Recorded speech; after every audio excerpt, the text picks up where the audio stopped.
यानंतरच्या सेशनमध्ये आळंबी शेती, आळंबी तंत्रज्ञान हे श्री अनिल भावस्कर हे करतील अशी मी त्यांना विनंती करतो. मशरूम एक सध्याच्या याच्यामध्ये एक सगळ्यात जास्त उत्पादन करणारा हे आहे. तर मी जर पुढे हे करतो तर मशरूमबद्दल जर माहिती घ्यायची म्हटली तर मशरूममध्ये मेडिसिनल आणि इडेबल दोन्ही प्रकारचे मशरूम असतात. ज्या पद्धतीने जसं नॉर्मली सगळ्यांना बटन मशरूमबद्दल माहिती आहेतच. हे बटन मशरूम खूप जास्त प्रमाणात यूज होतं. नंतर ऑयस्टर मशरूम्स आणि मिल्की मशरूम्स हे नॉर्मली आपल्या इकडे 3 मशरूम जे आहेत हे आपल्याकडे खाण्याकरता उपयोगात आणल्या जातात. याच पद्धतीने मशरूममध्ये आपलं शिताके मशरूम ज्याला गॅनेडोर्मा म्हणतात किंवा ऋषी मशरूम म्हणतात हे एक मेडिसिनल मशरूम आहे. नंतर सगळ्यात शिताके जे आहेत एक तुम्हाला या मशरूममध्ये मॅक्सिमम तुम्हाला ॲज अँटी एजिंग प्रॉपर्टीज मिळाल्यामुळे जपानमध्ये हे मशरूम खूप जास्त फेमस आहे. आणि जगातील सर्वात महाग मशरूम म्हणजे कार्डिसेप मिल्ट्रीज ही मशरूम जवळपास 5 लाख रुपये किलो आहे. आणि या मशरूमची जी आपण त्याला एक म्हणून खासियत जी आहे ती आहे कॅन्सरसाठी मेडिसिन ज्या यूज होतात त्याच्यामध्ये यांचा यूज केला जातो. आणि याला किडाजडी म्हणून आणि हे पूर्ण जगामध्ये फक्त हिमालयामध्ये मिळतं. आणि जर मशरूमबद्दल जर आपण विचार केला तर मशरूम जे आहेत मशरूम हे जवळपास 1.5 लाख प्रकारचे मशरूम्स अवेलेबल आहेत. त्या 1.5 लाख प्रकारच्या मशरूममधून जवळपास 200 मशरूम्स असे आहेत की जे एक्सपेरिमेंटली ग्रोन केलेले आहेत आजपर्यंत पूर्ण जगामध्ये. आणि त्यातले जे मशरूम्स आहेत 100 मशरूम असे जे आहेत की जे त्यांना कमर्शियली ग्रो केले किंवा इकॉनॉमिकली कल्टिवेटेड केलेले आहेत. आणि 60 मशरूमचे प्रकार असे की ज्याला आजच्या कंडिशनला पूर्ण जगामध्ये कमर्शियली ग्रो केल्या जात आहे. तर मशरूमबद्दल जर माहिती घ्यायची म्हटली तर मशरूमचं जर वर्ल्ड वाईड प्रोडक्शन बघितलं तर जवळपास 1960 ते 2016च्या दरम्यान जर आपण कन्सिडर केलं तर जवळपास 40,000 मॅट्रिक टनपर्यंत वर्ल्ड वाईड प्रोडक्शन मशरूमचं होतं पूर्ण जगामध्ये. आणि जी ग्रोथ रेट आहे जो तो ग्रोथ रेट बघितला तर जो CAGR ज्याला म्हणतो आपण तो CAGR जो आहे जवळपास 10.56%चा CAGR मशरूम बिझनेसमध्ये आहे. त्याच कंडिशनमध्ये जर मी मशरूमला जर वेगवेगळ्या पद्धतीने जर त्याला चेंज करतो म्हटलं की मशरूममध्ये कुठले वेगवेगळे प्रकार आहेत तर त्याच्यामध्ये सगळ्यात जास्त जे आहे ॲगेरिस ज्याला बटन मशरूम म्हणतात, shiitake mushroom, then pleurotus that is a oyster mushroom आणि बाकी जे अदर मशरूम्स आहेत ते मशरूमचं प्रमाण बघितलं फार कमी आहेत. हे 1990मध्ये होतं. पण हेच जर मशरूम कॉन्ट्रीब्युशन मी जर आजच्या कंडिशनला बघतो 2020मध्ये तर आज सगळ्यात जास्त जर मशरूम प्रोडक्शन वर्ल्ड वाईड होतं तर ते होतं शिताके मशरूम. हे शिताके मशरूम वर्ल्ड वाईड सगळ्यात जास्त प्रोडक्शन केलं जातं. दुसऱ्या नंबरवर आहे तुमचं oyster mushroom. Oyster mushroom just एक सांगायचा प्रकार म्हटलं की आपल्याला जसं नॉनव्हेजमध्ये चिकन आणि बॉयलर हा 2 प्रकार माहिती असतो त्याच पद्धतीने बटर मशरूम आणि ऑयस्टर मशरूममध्ये हा कन्सिडर केला जातो. त्या पद्धतीने मिल्की मशरूम जे साऊथमध्ये खूप जास्त होतात त्या पद्धतीने हे मशरूम ग्रो केल्या जातात. जर त्या केसमध्ये जर वर्ल्ड वाईड जर मी विचार करतो मशरूम ग्रोईंगचा तर मशरूम ग्रोईंगमध्ये चायनाने सगळ्यात जास्त ग्रो केलेला आहे. 1978ला फक्त 6% चायना मशरूम ग्रो करायचा आणि आजच्या कंडिशनला 2014 किंवा मी 2014चं सांगतोय जवळपास टोटली जर आपण कन्सिडर करतो तर 87% चायना मशरूम ग्रो करतो. आणि याच कंडिशनमध्ये जर मी आपल्या इंडियाची जी गोष्ट केली आपल्या भारताची जी गोष्ट केली तर त्यामध्ये हे 5 प्रकारचे मशरूम जास्त ग्रो केले जातात. पहिलं आहे बटन मशरूम, नंतर दुसरं oyster mushroom, then milky mushroom, paddy straw mushroom आणि शिताके मशरूम. हे 5 प्रकारचे मशरूम भारतामध्ये ग्रो केले जातात. आणि या मशरूममध्ये जसं आपण जर विचार केला की का बरं तर भारतामध्ये काय ग्रोथ होती मशरूमची. एक वेळ असं होतं की मशरूम हा फक्त 5 स्टार हॉटेलमधलाच एक खाण्याचा प्रकार होता. आजच्या कंडिशनला मशरूमची जी किंमत आहे जर नॉर्मल कंडिशनमध्ये आज बटन मशरूम सगळीकडे कॉमन झालेलं आहे पण बटन मशरूमच्या व्यतिरिक्त जर दुसरे मशरूम्स बघितले ते आजही खूप कॉस्टली आहे. तर त्या कंडिशनमध्ये जर आपण साधं इंडियाची जर ग्रोथ बघितली तर 2023 ते 28च्या दरम्यान जो CAGR आहे इंडियाचा तो जवळपास 7.6% वाढणार आहे. हा रिपोर्ट्स आहे की याच्यामध्ये मशरूम इंडस्ट्री खूप जास्त प्रमाणात ग्रो करणार आहे ही इंडस्ट्री. त्या केसमध्ये जर आपण विचार केला तर मशरूम इंडियामध्ये सगळ्यात जास्त काय ग्रो केलं जातं? सगळ्यात जास्त मशरूम इंडियामध्ये ग्रो केला जातं बटन मशरूम, जवळपास 73%. 16%ला ऑयस्टर मशरूम ग्रो केलं जातं. नंतर पॅडी स्ट्रॉ मशरूम, जे खास करून ओडिसा या साईडला केलं जातं, त्याचं प्रमाण 7% आहे. मिल्की मशरूम, जे साऊथ साईडला ग्रो केलं जातं, त्याचं प्रमाण फक्त 3% आहे. आणि जर अदर मशरूम म्हटलं की जे मेडिसिनल मशरूम असतात किंवा जे पर्टिक्युलर यूज केलं जातात मेडिसिनसाठी, त्यांचं प्रमाण फार कमी आहे. जर मशरूम ग्रोईंगचा जर विचार केला तर मशरूम का बरं इतकं फेमस आहे आणि का बरं? कारण त्याच्यामध्ये इतक्या जास्त मेडिसिनल प्रॉपर्टीज आहेत किंवा त्याच्या ज्या अवेलेबिलिटीज आहे, प्रत्येक गोष्टी मशरूममध्ये महत्त्वाच्या आहेत. आपण जर एखादी गोष्ट आपल्याला हवी असेल तर खूपदा असं होतं की एक गोष्ट खायला गेलं त्याच्यासोबत एक दुसरं आपल्याला वेगळं काहीतरी सप्लिमेंट घ्यावं लागतं.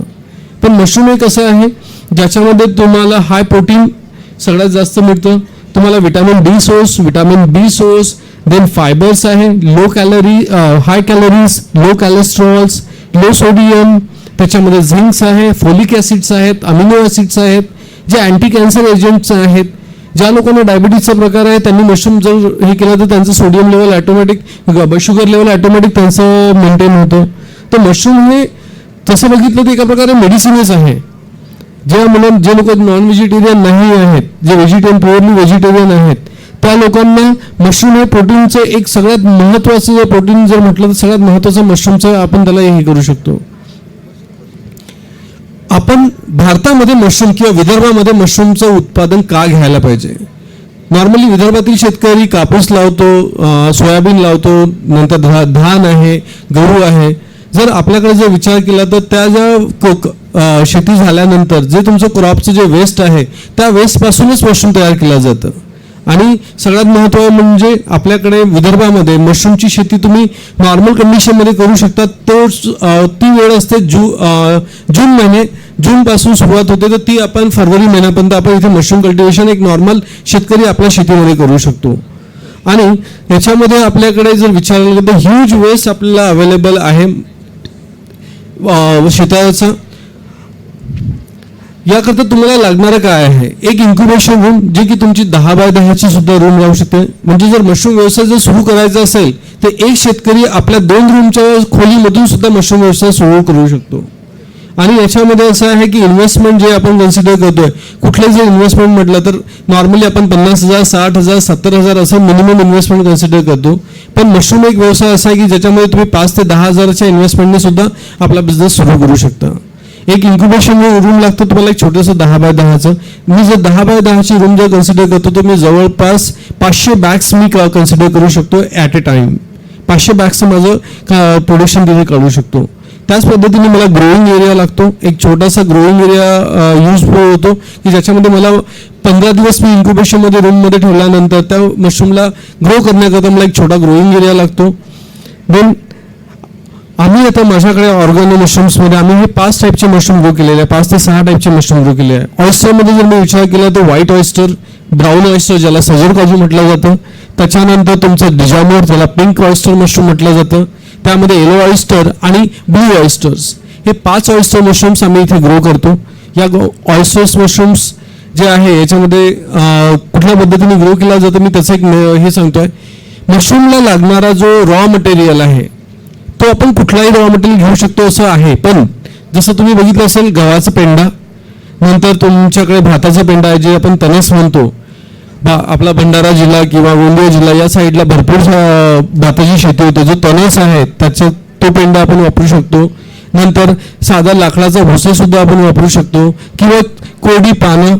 त्याचबरोबर आपण सोयाबीन स्ट्रॉ यूज करू शकतो, चण्याचा स्ट्रॉ यूज करू शकतो. या पद्धतीने आपण हा जो रॉ मटेरियल आहे, नॉर्मली शेतकरी ज्यांच्याकडे जनावर नाही आहेत, जर ते गव्हाची शेती करतात तर त्याच्यानंतर जे गव्हाचा गव्हांडा आहे ते व्यक्त क्रॉप करून विकून टाकतात. पण जो तो गव्हाचा गव्हांडा जेवढा त्यांच्याकडे जर 2 एकर शेतीमध्ये ते जर गहू पेरत असतील तर 2 एकर शेतीमध्ये जर त्यांच्याकडे जो गव्हाचा पेंडा असतो त्याच्यामुळे जवळपास ते 1000च्या मशरूम बॅग्सचं उत्पादन करू शकतात. तर त्यांचं रॉ मटेरियल सुद्धा यूज केलं जाऊ शकतं आणि त्यापासून त्यांचं अर्निंग सुद्धा होतं. जर मशरूम जर तयार करायचं म्हटलं तर याच्या 4 पद्धती आहेत. नॉर्मली जे गव्हाचा पेंडा किंवा जो काही स्ट्रॉ असेल त्याला स्टरलाइज करायच्या 4 मेथड्स यूज केल्या जातात. पहिली मेथड जशी आहे गरम पाण्याची पद्धत आहे, दुसरी मेथड जी आहे ज्याला टनलिंग मेथड म्हणतात किंवा स्ट्रीम मेथड म्हणतात, तिसरी मेथड जी आहे केमिकल मेथड्स आहे आणि चौथी मेथड जी आहे ती ऑटोक्लेविंग मेथड्स आहे. पण आम्ही जेव्हा ट्रेनिंग देतो नवीन शेतकऱ्यांना, आम्ही त्यांना सुरुवातीला म्हणतो की तुम्ही सुरुवातीला केमिकल मेथडने जा, ज्याच्यामध्ये की फार कमी प्रमाणात केमिकल यूज केलं जातं आणि त्या मेथडनी पहिले एकदा तुम्ही एक प्रॅक्टिस करा, एक तुम्हाला एक कॉन्फिडंट येतो की आपण मशरूम चांगलं ग्रो करू शकतो. त्याच्यानंतर तुम्ही जर तुम्हाला पूर्णपणे ऑर्गॅनिक करायचं असेल तर मग तुम्ही स्ट्रीम मेथड्स किंवा मग तुम्ही गरम पाण्याने स्ट्रॉईंग करू शकता. जसं मी पहिली जर मेथड म्हटली की हॉट वॉटर मेथडनी काय करावं लागेल मला, याच्यामध्ये 200 लिटर पाण्यामध्ये मला 10 किलो ते 20 किलो मी गवांडा पोहे हे करू शकतो. त्याला जवळपास 70 ते 80 डिग्री 45 मिनिटं त्याला गरम करेल.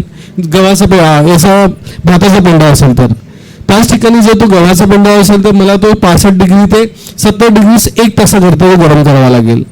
आणि हे जे ट्रीटमेंट झालेलं यूज केलेले आहेत तर त्याच पद्धतीने जसं आपण त्याला यूज करू शकतो की 6 मिनिटं त्या गरम पाण्याला तो पाणी काढून त्याला थोडंसं एक मॉइश्चर कमी होऊ द्यायचं, त्याचं मॉइश्चर 50% आणून मग त्याच्यामध्ये बियाणे मिक्स करून त्याच्या बॅग्स भरल्या जातात.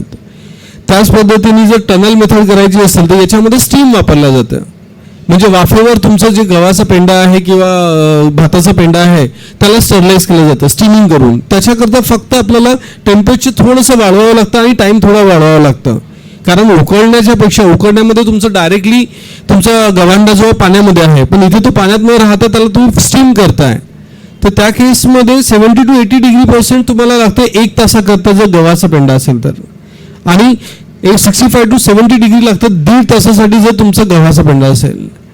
तर ही जी टनलिंग मेथड्स आहे ही फार युजफुल असतं.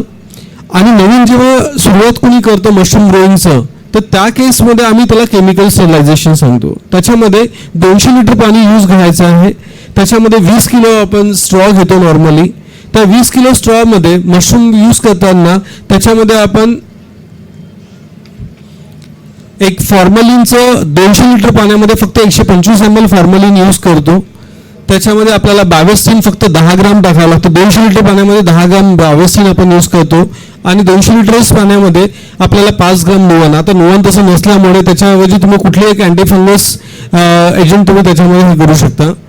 आणि त्याला जवळपास तुम्हाला 16 ते 18 तास भिजवून ठेवायचं आहे. 16 ते 18 तास भिजवल्यानंतर या भिजवलेल्या स्ट्रॉमधून सगळं पाणी काढल्यानंतर त्याचं मॉइश्चर लेवल तुम्हाला मेंटेन करायचं आहे आणि त्याच्यामध्ये बियाणे हे घेऊन त्याच्या बॅग्स फिल करायचे आहे. आमच्याकडे जसं लॅब्स आहे तर आम्ही मशरूमच्या बियाणे सुद्धा तयार करतो पूर्ण. आमच्याकडे मशरूमचे हे बीज आहेत जे गव्हावर ग्रो केल्या जातात आणि जी व्हाईट बॅग दिसत आहे तुम्हाला ती जी व्हाईट बॅग आहे ती ॲक्च्युली मशरूमचं बियाणं आहे. जे फंगस क्रिएट केलेलं आहे ते आम्ही गव्हावर केलेलं आहे.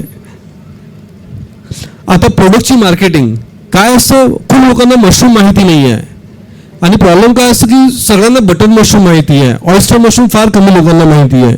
मग अशा वेळेस आपल्याला प्रोडक्टची माहिती कशी करावी, तर आम्ही जिथे ज्या स्टॉलला मशरूम द्यायचो त्या स्टॉलला आम्ही असे पॉम्पलेट्स आणि डिझाईन करून हे केलेले आहेत की ज्याच्यामध्ये आपण मशरूमचे बेनिफिट सांगायचे आणि त्या मशरूमच्या बेनिफिटवरून मॅक्सिमम लोक तिथे अंडरस्टँड करायचे की काय बेनिफिट आहे, काय बरं घेतलं पाहिजे, त्याचे सगळे बेनिफिट्स हे करायचे. या पद्धतीचे आपण त्याच्यात मार्केटिंग करू शकतो.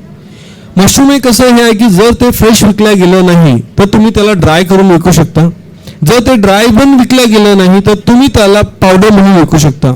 मशरूम एक असं म्हणता येईल जसं शेतकरी जर कुठलं पीक घेतं तर पिकामध्ये काही ना काही वेस्टेज असतं. जर भाज्यांचं जर पीक म्हटलं, टमाटर म्हणा, कांदे म्हणा, जर खूप जास्त प्रोडक्शन झालं, पाऊस झाला, ते पीक खराब होतं.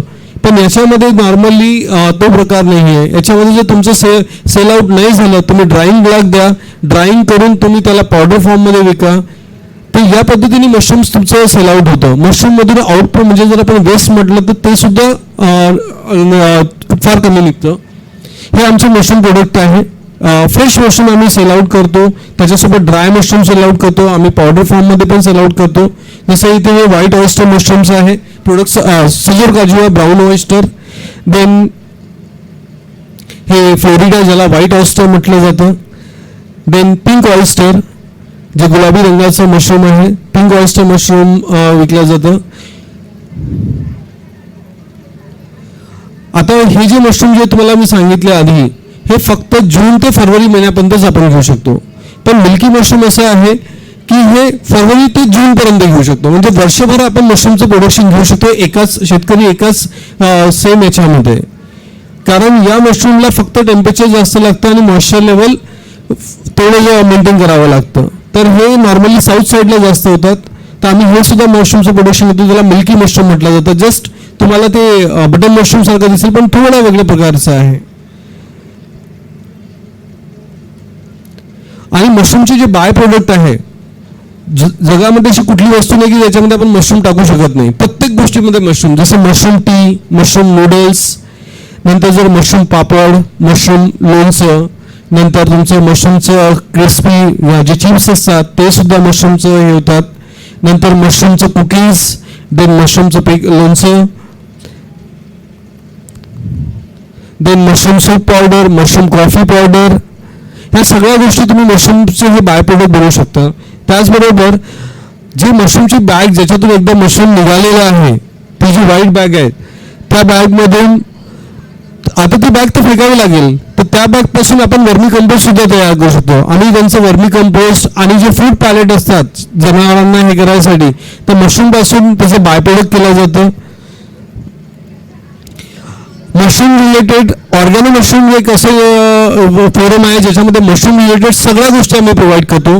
IoT बेस्ड ह्युमिडिफायर्स, मशरूमला लागणारे इक्विपमेंट्स, त्याला लागणारे ऑटोमेशन, जर कुणाला ऑटोमेशन प्लांट करायचं असेल तर ऑटोमेशन प्लांट आम्ही प्रोव्हाइड करतो.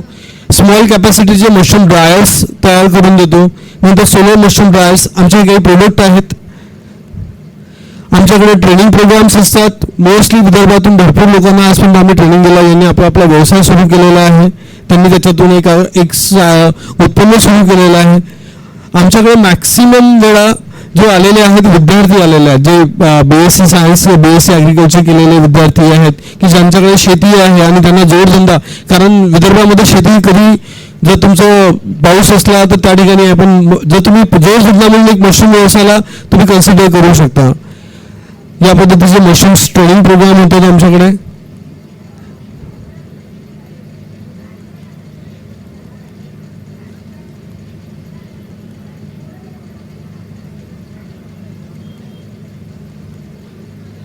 पूर्ण मशरूमचं हँड्स ऑन ट्रेनिंग दिलं जातं. आजपर्यंत या लोकांनी आमच्याकडे ट्रेनिंग प्रोग्राम सेटिंग केला, स्वतःचे उत्पन्न सुरू केलेले आहेत. आणि मशरूममध्ये सगळ्यात महत्त्वाचा जे मी बोललो नाही किंवा माझ्या प्रेझेंटेशनमध्ये सांगितलं नाही की मशरूममध्ये प्रॉफिट किती असतो. मशरूम बिझनेस हा एक असा आहे की तुम्हाला जी मी एक बॅग दिसते तुम्हाला तुमच्या तिथे सगळ्यांच्या हातामध्ये, त्या एक बॅगीची जी किंमत आहे ती आहे 30 रुपये. ती बॅगीची किंमत आहे 30 रुपये. त्या एका बॅग मशरूममधून तुमचं जे आहे 1 किलो मशरूम जवळपास तुमचं फ्रेश मशरूम निघतं. त्या 1 किलो मशरूमचं जर तुम्ही डायरेक्ट कस्टमर रेट जर बघितला तर 600 रुपये किलोपर्यंत सुद्धा जातो. आम्ही त्याला जवळपास 350 रुपये किलोपर्यंत आम्ही त्याला येता 30 रुपयाच्या बॅगपासून घेतो. पण जर तुम्हाला होलसेलरला जायचं असेल तर होलसेलर नॉर्मली 120 ते 150 रुपये किलोच्या हिशोबाने तुमच्याकडून मशरूम घेतं. तर तुमची इन्व्हेस्टमेंट जी आहे 30 रुपये इन्व्हेस्टमेंट आहे एका बॅग मागे, आणि तुमचं जे आउटपुट आहे जवळपास तुम्हाला 100 ते 120 रुपये तुम्हाला आउटपुट मिळत आहे. एक 200% प्रॉफिट तुम्हाला कन्सिडर्ड होतं. पण का बरं लोक या व्यवसायात येत नाही किंवा व्यवसाय करून सोडून देतात. आम्ही भरपूरदा बघतो की जेव्हा मशरूम सुरू करायचं म्हटलं तर मॅक्सिमम लोक त्याचं प्रमोशन्स किंवा त्याच्या ॲक्टिव्हिटी न करता एकदम प्रोडक्शन सुरू करतात. 500 बॅग्स ॲट ए टाइम लावून देतात आणि जे आलेले मशरूम आम्ही मार्केटला त्यांना सेल आउट करता येत नाही. तर त्या कंडिशनमध्ये आम्ही प्रत्येक मशरूम ग्रोअरला एकच विनंती करतो की तुम्ही सुरुवातीला छोट्या लेवलपासून सुरुवात करा मशरूमची, जिथे तुम्ही 20 बॅगापासून सुरुवात करा. 20 ते 40, 40 ते 60 अशा बॅगा तुम्ही इन्क्रीज करत जा. आणि त्या केसमध्ये जेव्हा तुम्ही बॅग इन्क्रीज करत जातात तुमचं मार्केट तयार होतं. आणि मशरूम मार्केटमध्ये सगळ्यात महत्त्वाचं असं आहे की ऑयस्टर मशरूम किंवा बटन मशरूमचं प्लांटचं इस्टॅब्लिशमेंट करतो ते एका नॉर्मल शेतकऱ्याला पॉसिबल नाही आहे ते, कारण जवळपास 2 करोडचं इन्व्हेस्टमेंट लागतं एक पूर्ण बटन मशरूमचं प्लांट इस्टॅब्लिश करायला. पण ऑयस्टर मशरूम किंवा मिल्की मशरूम किंवा पॅडिस्ट्रॉ मशरूम हे 3 मशरूम असे आहेत की एक नॉर्मल शेतकरी तो त्याच्या शेतामध्ये तो इझिली तयार करू शकतो किंवा इझिली तो तुम्हाला हे करू शकतो. आणि त्याच्यामध्ये मी जे म्हटलं तुम्हाला की किती इन्व्हेस्टमेंट लागेल सुरुवातीला, जर 2 रूम असतील त्यांच्याकडे 10 बाय 10चे, तर त्यांचं इन्व्हेस्टमेंट जे आहे ते फक्त 5 ते 10 हजाराचं इन्व्हेस्टमेंट आहे सुरुवात करायला. आणि मशरूमची जी शेती असते, मशरूम शेतीमध्ये पेशन्स, मशरूम शेतीमध्ये एक सगळ्यात महत्त्वाचं आहे पेशन्स. खूप लोकांचं असं असतं की माझा ताबडतोब मशरूम यायला पाहिजे आणि ताबडतोब माझं पूर्ण सेल आउट व्हायला पाहिजे. तसं बिलकुल होत नाही. आणि ज्यांना कोणाला काही प्रश्न विचारायचे असतील तर मी प्रश्नांची उत्तर द्यायला तयार आहे. धन्यवाद. मला वेळ दिला तुम्ही लोकांनी सगळ्यांनी. जर काही विचारायचं असेल तर विचारू शकता.